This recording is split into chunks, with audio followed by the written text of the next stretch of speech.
এবার যুদ্ধবিরতি লঙ্ঘন ও বাস্তবায়ন নিয়ে হিজবুল্লাহ প্রধানের করা হুঁশিয়ারি। আরো বিস্তারিত জানিয়ে দিব। এদিকে আবারও তালেবান পাকিস্তানি বাহিনীর সংঘর্ষ, উত্তেজনা তুঙ্গে। এবার কিয়েভে রাশিয়ার হামলা, পাল্টা আক্রমণ ইউক্রেনের। এদিকে একদিনে ইউক্রেনের 1200 সৈন্য ও যুদ্ধ বিমান সহ ব্যাপক ক্ষয়ক্ষতির দাবি রাশিয়ার।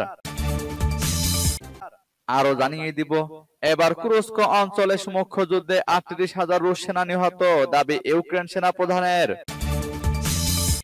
এদিকে 24 ঘন্টায় 71 জন ফিলিস্তিনিকে হত্যা করেছে ইসরায়েল।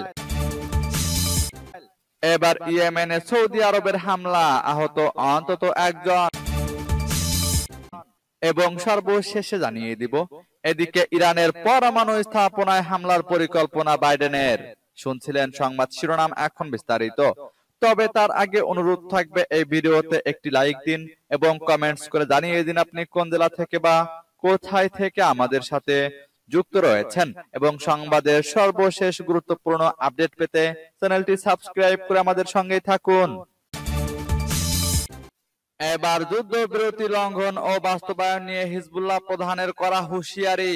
দখলদার ইসরায়েলের সঙ্গে যুদ্ধবিরতি চুক্তি বাস্তবায়ন এবং এর লঙ্ঘন মোকাবেলার ক্ষেত্রে সমস্ত দায়-দায়িত্ব লেবানন সরকারের বলে জোর দিয়েছেন হিজবুল্লাহ মহাসচিব নাঈম কাসেম। তেহরানে একটি সম্মেলনে দেওয়া ভিডিও বার্তায় তিনি কথা বলেন। হিজবুল্লাহ প্রধান বলেন, লেবানন সরকার যেহেতু চুক্তিটি আলোচনার মাধ্যমে করেছে, তাই চুক্তি লঙ্ঘন বন্ধ করার দায়ভারও তাদের উপর বর্তায়। নাঈম কাসেম এ সময় ইসরায়েলের সঙ্গে হিজবুল্লাহর সাম্প্রতিক সংঘাতের ক্ষেত্রে 3টি পর্যায়ের বিবরণ দেন।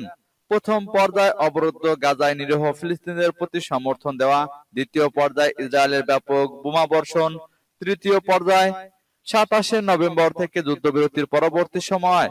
তিনি উল্লেখ করেন, চুক্তির শর্ত অনুযায়ী ইসরায়েলকে তার আগ্রাসন বন্ধ করতে এবং দখলকৃত লেবাননের অঞ্চল থেকে সরে যেতে হবে। হিজবুল্লাহ দক্ষিণ লিতানি নদীর দক্ষিণ থেকে তাদের যোদ্ধা এবং অস্ত্র সরিয়ে নেওয়ার প্রতিশ্রুতি দিয়েছে। নাঈম কাসেম এ সময় বলেন, লেবানন সরকারই যেহেতু এই চুক্তি স্বাক্ষর করেছে, তাই এটি বাস্তবায়নে সরকারকেই সরাসরি দায়িত্ব পালন করতে হবে। সেই সঙ্গে তিনি এও বলেন, মধ্যস্থতাকারী দেশ এবং চুক্তি পর্যবেক্ষণ কমিটি রাজনৈতিক উপায়ে এটি বাস্তবায়ন নিশ্চিত করবে। এদিকে আবারও তালেবান পাকিস্তানি বাহিনীর সংঘর্ষ, উত্তেজনা তুঙ্গে। আফগানিস্তানের খোস্ত প্রদেশে ফের পাকিস্তানের সীমান্তরক্ষীদের সঙ্গে তালেবানের সংঘর্ষ হয়েছে। এতে ওই অঞ্চলে চরম উত্তেজনা বিরাজ করছে। শুক্রবার খামা প্রেসের অনলাইন প্রতিবেদনে এই তথ্য জানানো হয়েছে। সূত্রের বরাত দিয়ে খামা প্রেস বলছে, খোস্ত প্রদেশের আলী শের এবং জাজিয়া ময়দান জেলায় তালেবান বাহিনী ও পাকিস্তান সীমান্তরক্ষীদের সংঘর্ষ হয়েছে।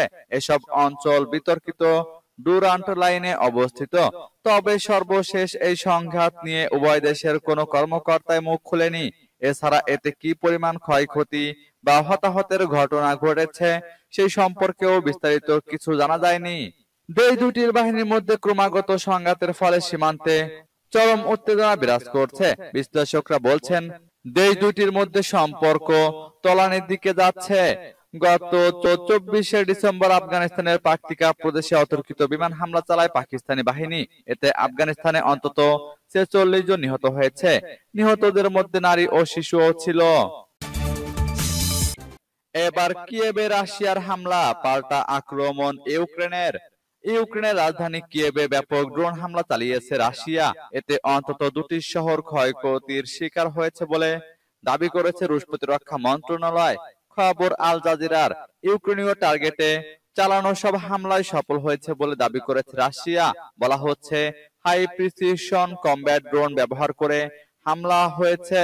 বিধ্বস্ত হয়েছে বেশ কয়েকটি সামরিক বিমানবন্দর ও অস্ত্রাগার। অন্যদিকে রাশিয়া জ্বালানি ডিপো ধ্বংসের দাবি করেছে ইউক্রেনও। স্মোলেনস্ক অঞ্চলে ডিপোটিকে লক্ষ্য করে চালানো হয় বিমান হামলা। ঘটে ব্যাপক বিস্ফোরণ, ধরে যায় আগুনও। কিয়েভের মেয়র ভিতালি ক্লিচকো জানান, রাশিয়ার আক্রমণ প্রতিহত করেছে ইউক্রেনের বিমান প্রতিরক্ষা ব্যবস্থা। ধ্বংসাবশেষ থেকে ব্যক্তিগত ভবনগুলোতে আগুন ছড়িয়েছে। ইউক্রেনের সেনাবাহিনী বলছে, গত বছর রাশিয়ার প্রায় 1300 মিসাইল 11,000-এর বেশি ড্রোন ও প্রায় অর্ধশত যুদ্ধ বিমান ধ্বংস করেছে তারা। এদিকে একদিনে ইউক্রেনের 1200 সৈন্য ও যুদ্ধ বিমান সহ ব্যাপক ক্ষয়ক্ষতির দাবি রাশিয়ার। গত 24 ঘন্টায় সংঘর্ষে ইউক্রেনের 1200 জন সৈন্য নিহত, একটি Su-27 যুদ্ধ বিমান এবং 6টি হাইমার্স রকেট ও 97টি ড্রোন ধ্বংস করার দাবি করেছে রাশিয়া। বৃহস্পতিবার রুশ প্রতিরক্ষা মন্ত্রণালয়ের এক বিবৃতিতে এ দাবি করা হয়।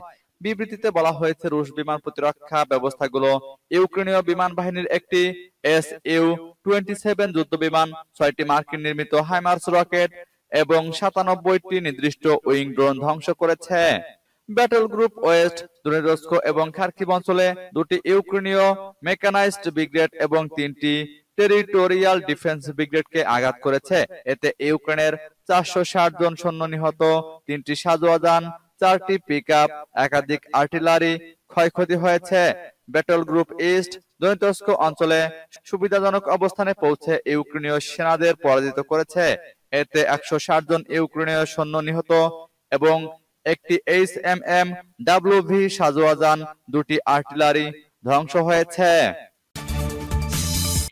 এবার কুরস্ক অঞ্চলে মুখ্য যুদ্ধে 38,000 সেনা নিহত, দাবি ইউক্রেন সেনা প্রধানের। গত বছরে আগস্টের শুরুর দিকে সীমান্তবর্তী রাশিয়ার কুরস্ক অঞ্চলে স্থল অভিযান শুরু করেছিল ইউক্রেন। এরপরই সেখানে বড় ধরনের পাল্টা অভিযান শুরু করে রাশিয়া। ইউক্রেনের সেনাপ্রধান আলেকজান্ডার সিরস্কি বলেছেন, কুরস্ক অঞ্চলে মুখ্য যুদ্ধে এখন পর্যন্ত 38,000 রুশ সেনা নিহত এবং 1,000-এর বেশি সামরিক সরঞ্জাম ধ্বংস করেছে। বুধবার এক প্রতিবেদনে এই খবর দিয়েছে দ্য কিয়েভ ইন্ডিপেন্ডেন্ট। সম্প্রতি ইউক্রেনের সেনাপ্রধান সিরস্কি রাশিয়ার কুরস্ক অঞ্চল পরিদর্শন করেছেন। সেনা সদস্যের উদ্দেশ্যে সেনাপ্রধান বলেন, ইউক্রেনের আগ্রাসনের সময় রাশিয়ান সামরিক বাহিনীর 700 জনেরও বেশি সেনা সদস্যকে বন্দী করা হয়েছে। সিরস্কি বলেন, আমরা হানাদারদের ধ্বংস করতে থাকব। কে রাশিয়ান বা কে উত্তর কোরিয়ার পাসপোর্টধারী তাতে কিছু যায় আসে না, যুদ্ধ চলতেই থাকবে। এদিকে 24 ঘন্টায় 71 জন ফিলিস্তিনিকে হত্যা করেছে ইসরায়েল। ফিলিস্তিনের অবরুদ্ধ গাজায় ইসরায়েলের হামলায় গত 24 ঘন্টায় কমপক্ষে 71 জন নিহত হয়েছেন। যুদ্ধবিরতির আলোচনার মধ্যে গাজাবাসীর উপর বর্বর সামরিক হামলা চালিয়ে যাচ্ছে ইসরায়েল। শুক্রবার এক প্রতিবেদনে এ খবর দিয়েছে আল জাজিরা। গাজার সরকারি মিডিয়া অফিস এক বিবৃতিতে বলেছে, ইসরায়েল গত 24 ঘন্টায় 34টি বিমান হামলা চালিয়ে ফিলিস্তিন জুড়ে 71 জন বেসামরিক নাগরিককে হত্যা করেছে। ফিলিস্তিনি মানবাধিকার গোষ্ঠী আল হক বলেছে, গাজায় ইসরায়েলের জোরপূর্বক উচ্ছেদের আদেশ তথা কথিত মানবিক নিরাপদ অঞ্চল একটি প্রতারণা। এটি গাজার জনসংখ্যার উপর আক্রমণের সুবিধার্থে নির্ধারণ করা হয়েছে। জাতিসংঘ গাজার হাসপাতালগুলোকে লক্ষ্যবস্তু করার নিন্দা জানিয়ে বলেছে, চিকিৎসা সেবার উপর সামরিক আক্রমণ এবং অনুপ্রবেশ সীমাবদ্ধ হওয়া উচিত। টানা প্রায় 14 মাসের বেশি সময় ধরে ফিলিস্তিনের অবরুদ্ধ গাজা ভূখণ্ডে হামলা চালাচ্ছে ইসরায়েলি সেনাবাহিনী। তাদের এই বর্বরতায় নিহত হয়েছেন 45,581 জন। নিহতদের বেশিরভাগই নারী ও শিশু। এছাড়া আহত হয়েছেন আরো 1,08,438 জন।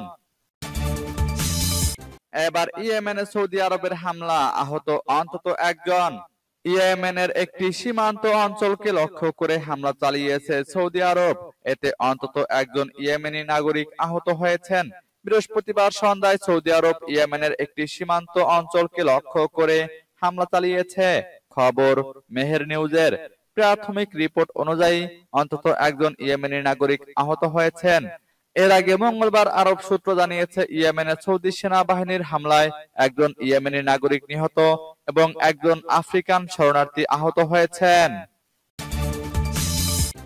এদিকে ইরানের পরমাণু স্থাপনায় হামলার পরিকল্পনা বাইডেনের। ক্ষমতার শেষ সময়ে এসে বিদায়ী মার্কিন প্রেসিডেন্ট জো বাইডেন ইরানে পারমাণবিক হামলার প্রস্তুতি নিচ্ছে, এমনটাই দাবি করেছে মার্কিন সংবাদ মাধ্যম অ্যাক্সিওস। প্রতিবেদনে বলা হয়েছে, ইরান ইউরেনিয়াম সমৃদ্ধ অস্ত্র ব্যবহার শুরু করলে যুক্তরাষ্ট্রে প্রতিক্রিয়া কি হবে তা নিয়েই ছিল এই বৈঠক। এদিকে যুক্তরাষ্ট্রের হামলায় ইরানের শীর্ষ সামরিক কমান্ডার কাসেম সোলাইমানির হত্যার 5ম বার্ষিকী উপলক্ষে আয়োজিত এক স্মরণ সভায় যুক্তরাষ্ট্রকে পরাজিত করার হুঁশিয়ারি দিয়েছেন দেশটির প্রেসিডেন্ট মাসুদ পেজেশকিয়ান। 2020 সালের 3রা জানুয়ারি বাগদাদ আন্তর্জাতিক বিমানবন্দরে মার্কিন ড্রোন হামলায় নিহত হন ইরানের রেভলিউশনারি গার্ড কুদস ফোর্সের প্রধান কাসেম সুলাইমানি এবং ইরাকি মিলিশিয়া নেতা আবু মাহদি আল মুহান্দিস। এই ঘটনাকে রাষ্ট্রীয় সন্ত্রাসবাদ হিসেবে আখ্যা দেয় ইরান। এই ঘটনার পঞ্চম বার্ষিকী উপলক্ষে বৃহস্পতিবার ইরানের বিভিন্ন শহরে বিশেষ অনুষ্ঠান আয়োজিত হয়। রাজধানী তেহরানে আয়োজিত এক সমাবেশে যুক্তরাষ্ট্রের নীতিকে তীব্র সমালোচনা করে তাদের শোষণমূলক আচরণের বিরোধিতা করেন দেশটির প্রেসিডেন্ট মাসুদ পেজেশকিয়ান। এছাড়াও যুক্তরাষ্ট্র বিশ্বের দুর্বল দেশগুলোকে শোষণ করে নিজেদের স্বার্থ হাসিল করছে দাবি করে তাদের পরাজিত করারও হুঁশিয়ারি দেন তিনি।